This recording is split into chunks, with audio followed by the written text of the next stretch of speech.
Hey guys, welcome to this quick tutorial where we'll explain how you can display distance-based shipping rates on your Woocommerce checkout. So let's get started.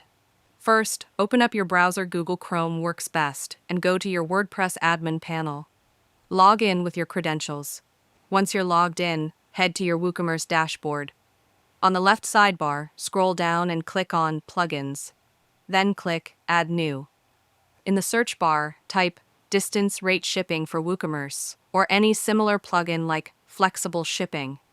Install and activate the plugin that best suits your needs. After activation, go to Woocommerce, then click Settings, then click Shipping. Here, you'll need to add a new shipping zone or edit an existing one.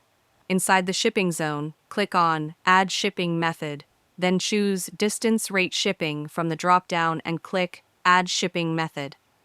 Now click Edit under Distance Rate Shipping. Here you'll be able to configure distance-based rules like setting rates based on kilometers or miles, minimum and maximum distance limits, and even conditional pricing. Make sure you enter your store's origin address so the plugin can calculate accurate distances for your customers. From now on, when someone checks out from your store, Woocommerce will automatically calculate the shipping cost based on the distance from your location to theirs. And that's it. If you found this video helpful, consider giving it a like and subscribe.